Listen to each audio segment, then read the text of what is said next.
Hi, my name is Rita Eckelman. I'm the Executive Director at SunCloud Health. And today we're going to be talking with Colleen O'Sullivan, one of our dietitians from our Naperville location. We're going to talk today about how we are treating eating disorders under the stay-at-home order and what things we need to take into consideration and different aspects that we need to think about that we haven't prior to.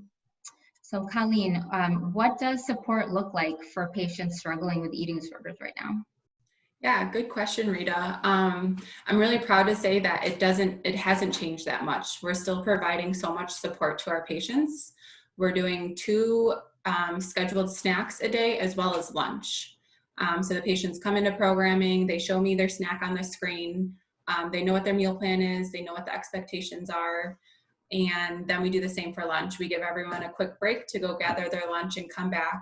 We check in again, talk about our feelings. We set some goals for each meal, and then we also do a checkout. Those patients that need the PHP level of care are offered a PM snack as well. What do you do from the nutrition perspective when somebody does not bring their meal or doesn't bring their snack and just joins a call without having anything in front of them? Yeah, we've already had that happen, and when it's a new patient that's just joining us, I kind of dive in to ask what's going on for them. Are they not hungry? Are they acting on behaviors, or do they not have food available?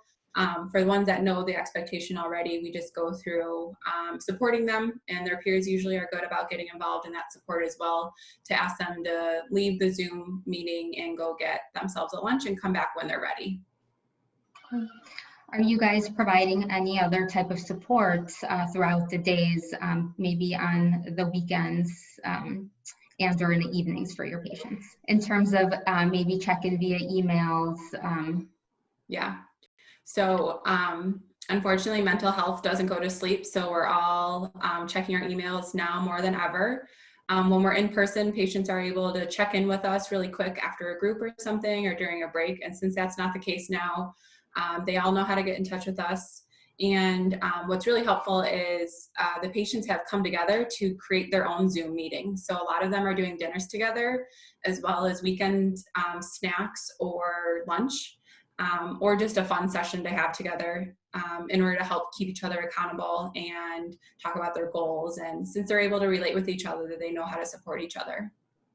You know, that's going into the other question that I wanted to ask was, how are you guys holding patients accountable? Yeah, technology is a great thing. So when it's meals and snacks that aren't on our telehealth session, we're taking advantage of a lot of platforms where patients are able to record their meals and as well as their feelings, either through some apps or emails, or some patients still like to write on pen and paper, take a picture and send it to me. So food logs are important now. And I'm encouraging patients to stick with them on the weekends, as well as add their feelings to the meal logs. At what point do you involve family members and or significant others? Yeah, whether we're doing telehealth or in person, the goal is as soon as possible. So that's still staying consistent with telehealth. What's great now is, since a lot of people are at home, not working, our schedules are a little more flexible. So I'm able to have our folks, loved ones, parents, spouse, whoever that might be, join on our group sessions a lot easier than when we had to have them come in person. So there's a lot more communication, whether it be through email or added into the telehealth video. How are you guys monitoring anybody who needs weight restoration during this time? Yeah, that can be a difficult one, but I feel like we've mastered it. We've gotten so creative. Every patient's Weighin has looked different. Some things have been, if someone has someone supportive at home, that they have a scale, we ask that that loved one weigh them, and they can email me the results so the patient isn't aware of them. We have some patients who aren't wanting their loved one to know the number, so then we put the Zoom screen right on the scale so the patient and the loved one don't see the number, but I do, so I can record it that way. Another option is with the proper PPE. We have patients coming in. Those are more of our higher risk or higher acuity for someone who's going to have a significant weight change throughout the week.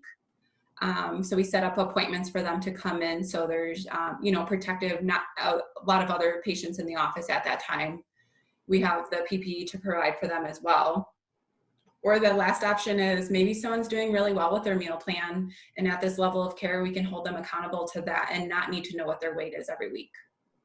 So I've also gotten a lot of questions around any other resources that we might be providing for our patients throughout the week. As we're doing telehealth, a lot of other meetings and groups are as well. So what kind of resources are we providing to our patients? So now, since everyone's in the same boat as us, we're all doing so many different video group sessions instead of the in-person support groups. So for example, the EDA that we host in Naperville is now on Zoom, and patients are finding so many groups that have been helpful, and they're sharing them with each other. I have so many different spreadsheets that they've sent me. There's meetings literally every hour, every day for all different diagnoses, because we can attend meetings and all over the world at this point. When it comes to just the overall health, obviously we have patients who are struggling with eating disorders, and they, need the support, maybe a little bit more than some of our other patients. But also, how are you guys as dietitians counseling all of our patients in what health and wellness looks like during this time, as everybody's at home? Yeah, we have a nutrition group and a body image group, and that is every week at every location. And the focus has kind of been geared towards more like food security and changing of behaviors, because we get some talk from people, and just in the general population, that they've been grazing more, not that they're at home. Or the other side of it, they feel like they're not as active, so they don't need to eat as much. So talking in those groups about still staying on a good structure schedule throughout the day and meal plan. So whether you're on a or prescribed meal plan or not, still encourage people to get up as if they have to leave the house. Get up, shower, get ready, have a nice breakfast, then prepare themselves for the day for programming. I have a lot of people, I'm encouraging a lot of night before prepping, just since we have some more time in the evening. So maybe planning breakfast ahead of time, or definitely packing their lunch. So pretending like they're leaving the house and packing a lunch. So then it's something quickly that they can grab during program hours, or someone who's working all day. So then there's no reason why we're not eating. I know part of, in Northbrook, part of what we're adding to our programming on Friday, or it's already been in our programming, but what we're adding to the group weekend planning is also planning out meals and food and what that schedule looks like. I think that, and that's for everybody, I don't think that people realize really how much energy goes into goes into doing a programming, and then also sitting in front of a computer all day, and although, like you said, they're sitting, their mind is still working, and it takes up a lot of energy, therefore really needing that food and nourishment, no matter, it doesn't matter what their diagnosis is. So part of what we're also doing is during that weekend planning, we're really planning out grocery lists and what they're going to be eating throughout the week. So it's not something that, they have to do every hour, but it's already kind of planned out for them. Yeah, I recommend that for everyone, no matter what their life looks like. Planning is so important. Just like we have schedules for a reason, planning and meal prepping is just as important. So coming up with a good grocery list. If you are the head of the household and you're the one making grocery lists, still allow others to get involved. Or if maybe you're not the one doing the grocery shopping, make sure you add on there things that you have a taste for or want or need for that week, and try and get creative each week to incorporate some variety. So in our groups, we encourage all of our folks to plan their meals with whoever's in the house and have that set up like right on their fridge for the week. So there's no questions, there's no last minute changes or decisions. It's sticking to the program. It can help them normalize the food piece. The weekend planning is also being implemented in Naperville and Chicago with the dietitian joining those groups, because we're finding how important it is to talk about what the meals are going to look like when they're not supported on telehealth for lunch. Now they're on 3 meals and 3 snacks a day on their own. So the dietitians are joining that group, and we've actually started talking about implementing some weekly recipes and grocery lists and ideas just from each of the peers. What's the feedback that you've been hearing from patients in regards to what they've been struggling with during the stay-at-home order? The biggest thing right now is the variety of the groceries. So we're having to give up a little bit of control. Like if we have a specific item we want from the grocery store and it's no longer available, we have to either choose to eat nothing or eat something of a different variety or a different brand. And our patients have been doing really well with that and using their skills to radically accept that this is what's available. I still need these foods to nourish my body. It might not be my first choice, but it's still a good choice. We talk about having to get a little more creative of what foods are available. I'm really encouraging people to purchase some frozen meals to have on hand, some soups, some perishable stuff or non-perishable stuff. So then they aren't coming up with the last minute, the grocery store doesn't have anything and I don't have anything either. So planning ahead, looking at our groceries, placing an order if they're not going to get them themselves far enough in advance that it doesn't come into be an issue.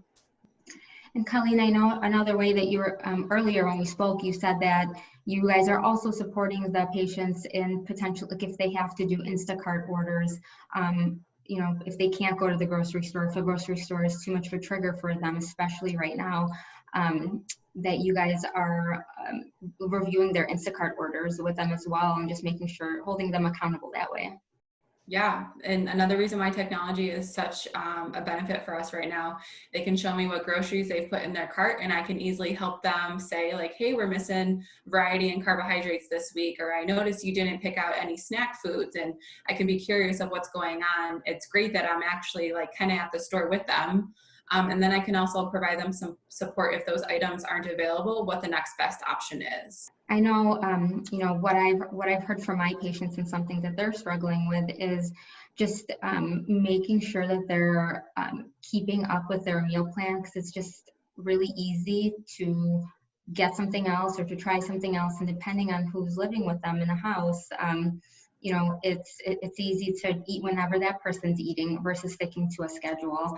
And so what I continue to remind our patients is just to make sure that they're utilizing their meal plan as a safety net. And so even if they do end up eating at a time that's, you know, that's not lunch or that's not dinner, that following meal or snack go back to whatever it was their meal plan says. Just again, the accountability for them and making sure that they have a structure in place. Yeah, and that's why it's so important to have family involved. Like I see family as one of the biggest resources of the treatment team. So getting them involved, educating them on what support for that individual loved one looks like, and then just bouncing ideas off of each other of when this comes up, what can we do with it? Or when we do this, that's really helpful. So I appreciate that. And just having the family know where they can reach out to in order to get some support if they're struggling as well. Kind of onto a different topic. One of the things that I remember learning about my own experience when I had an eating disorder when I was young was that, you know, at the time my parents were getting divorced. My life in many ways was falling apart. Lots of, you know, like grandparents dying, and lost a lot of my friends for various reasons. And I don't know if this is right or wrong, but I was left feeling in hindsight that, you know, I was able to control what I didn't eat, and I could control how much exercise I did at a time of my life when, you know, I mean, look, we're never really in control, but when you're young, you think you can control some things. So this was at a time in my life when I felt like I lost control of everything that was important to me, and I kind of started to control very intensely, you know, my food intake and my lack of food intake and my exercise. We obviously are realizing during COVID that the whole heck of a lot of things, if not everything in life, that we cannot control. Are you finding with your patients that, you know, the acuity level has intensified, or, you know, Rita, on the admission side, are we seeing more calls kind of along those lines, maybe in part because people are starting to get sicker, as they realize that the world is in fact a place that we just cannot control.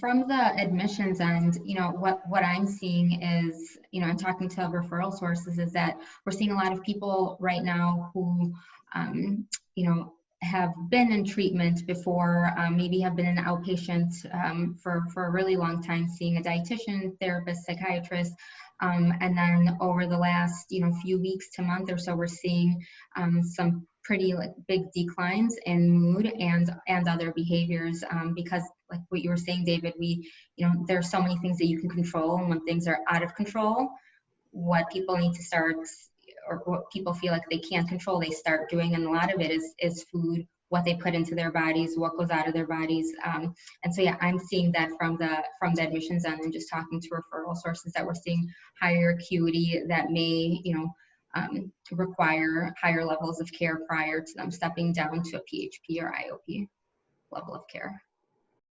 I always like to remind patients that they can still have control of their intake and their exercise.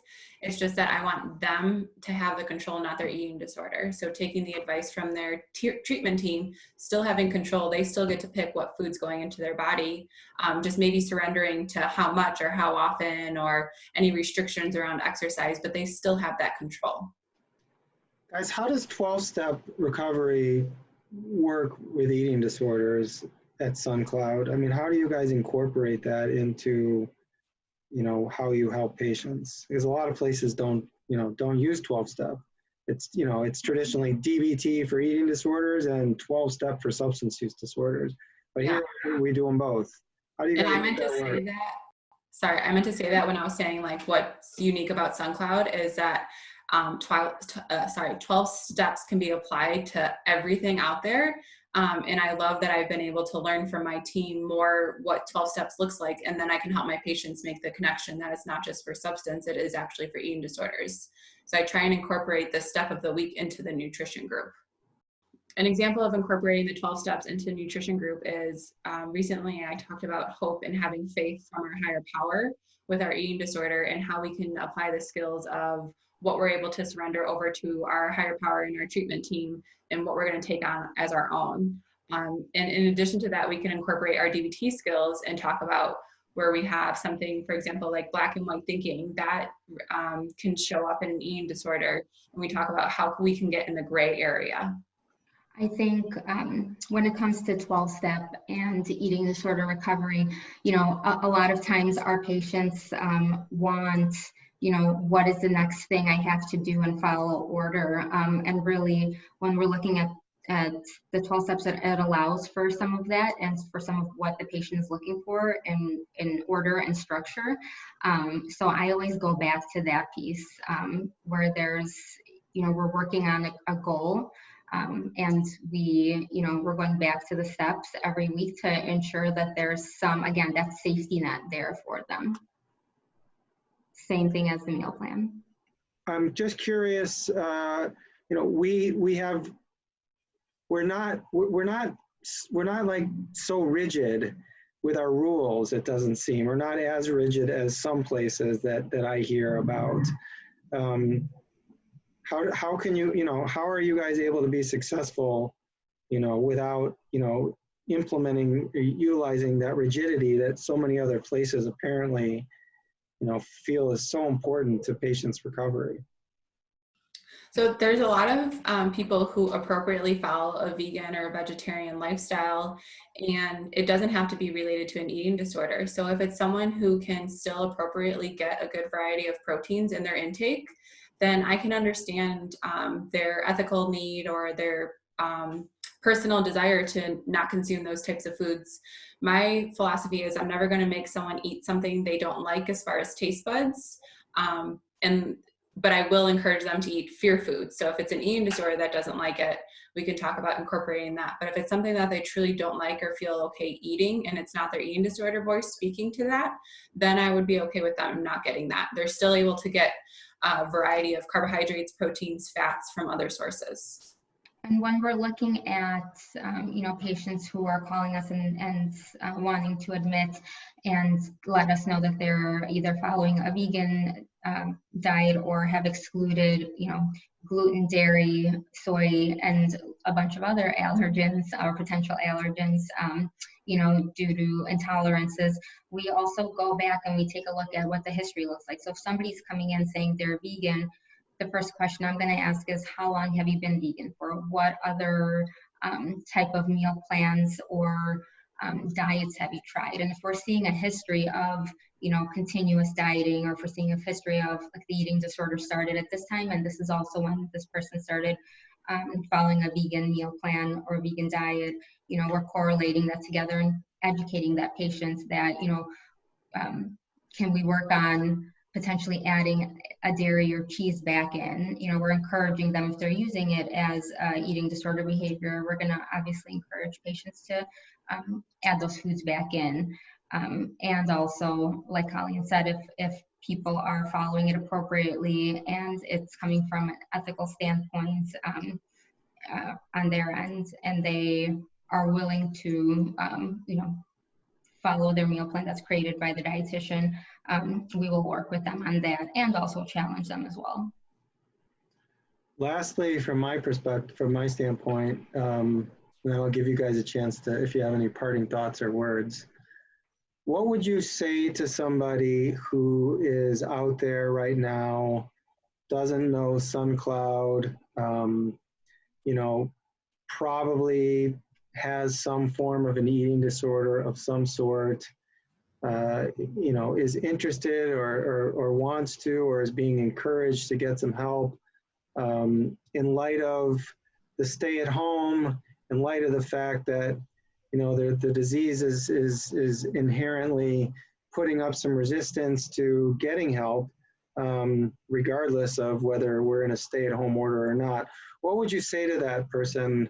What would you say to support that person in, making a call and coming in and potentially, getting assessed for and maybe getting some help at SunCloud? Like, why would they want to do that? What could you do to help, support them in taking that first step?